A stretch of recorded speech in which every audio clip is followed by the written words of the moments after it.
Let's take a moment to look at a different example. Automated teller machines allow bank customers to perform a variety of transactions, deposits, withdrawals, transfers, etc. Let's consider what happens when two customers try to withdraw $50 from the same account at the same time. A portion of the bank's code for a withdrawal transaction is shown in the upper right. This code is responsible for adjusting the account balance to reflect the amount of the withdrawal. Presumably the check to see if there are sufficient funds has already happened. What's supposed to happen? Let's assume the bank is using a separate process to handle each transaction, so the two withdrawal transactions cause two different processes to be created, each of which will run the debit code. If each of the calls to debit run to completion without interruption, we get the desired outcome.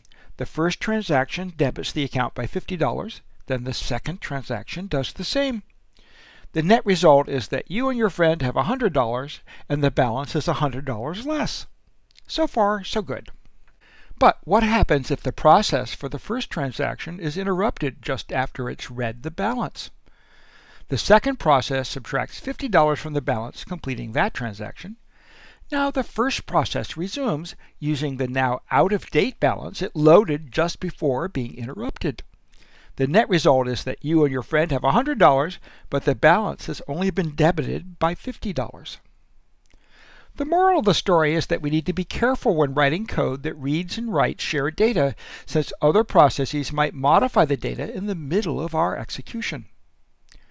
When, say, updating a shared memory location, we'll need to load the current value, modify it, and then store the updated value. We would like to ensure that no other processes access the shared location between the start of the load and the completion of the store. The load, modify, store code sequence is what we call a critical section. We need to arrange that other processes attempting to execute the same critical section are delayed until our execution is complete. This constraint is called mutual exclusion. In other words, only one process at a time can be executing code in the same critical section. Once we've identified critical sections, we'll use semaphores to guarantee they execute atomically.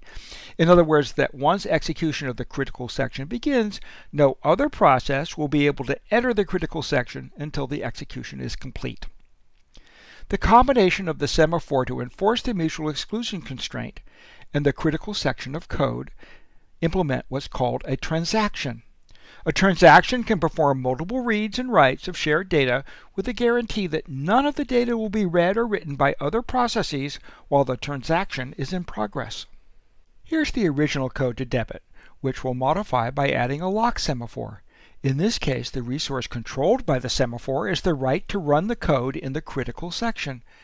By initializing lock to 1, we're saying that at most one process can execute the critical section at a time. A process running the debit code waits on the lock semaphore. If the value of lock is 1, the wait will decrement the value of lock to 0 and let the process enter the critical section. This is called acquiring the lock. If the value of lock is 0, some other process has acquired the lock and is executing the critical section, and our execution is suspended until the lock value is non-zero.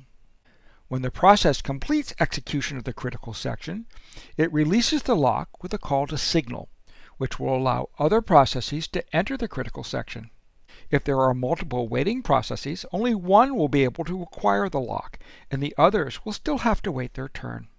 Used in this manner, semaphores are implementing a mutual exclusion constraint. In other words, there's a guarantee that two executions of the critical section cannot overlap. Note that if multiple processes need to execute the critical section, they may run in any order, and the only guarantee is that their executions will not overlap. There are some interesting engineering issues to consider. There's the question of the granularity of the lock. In other words, what shared data is controlled by the lock? In our bank example, should there be one lock controlling access to the balance for all accounts?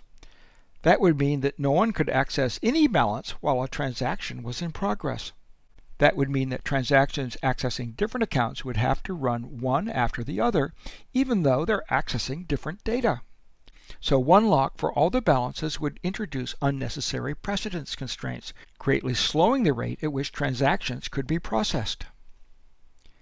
Since the guarantee we need is that we shouldn't permit multiple simultaneous transactions on the same account, it would make more sense to have a separate lock for each account and change the debit code to acquire the account's lock before proceeding.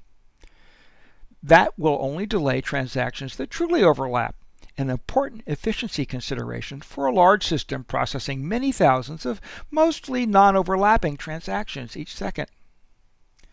Of course, having per-account locks would mean a lot of locks. If that's a concern, we can adopt a compromise strategy of having locks that protect groups of accounts. For example, accounts with the same last 3 digits in the account number. That would mean we'd only need 1,000 locks, which would allow up to 1,000 transactions to happen simultaneously. The notion of transactions on shared data is so useful that we often use a separate system called a database that provides the desired functionality. Databases are engineered to provide low latency access to shared data, providing the appropriate transactional semantics. The design and implementation of databases and transactions is pretty interesting. To follow up, I recommend reading about databases on the web. Returning to our producer-consumer example, we see that if multiple producers are trying to insert characters into the buffer at the same time, it's possible that their execution may overlap in a way that causes characters to be overwritten and/or the index to be improperly incremented. We just saw this bug in the bank example. The producer code contains a critical section of code that accesses the FIFO buffer, and we need to ensure that the critical section is executed atomically. Here we've added a third semaphore, called lock, to implement the necessary mutual exclusion constraint for the critical section of code that inserts characters into the FIFO buffer. With this modification, the system will now work correctly when there are multiple producer processes. There's a similar issue with multiple consumers, so we've used the same lock to protect the critical section for reading from the buffer in the receive code. Using the same lock for producers and consumers will work, but does introduce unnecessary precedence constraints, since producers and consumers use different indices. In other words, in for producers and out for consumers. To solve this problem, we could use 2 locks, one for producers and one for consumers.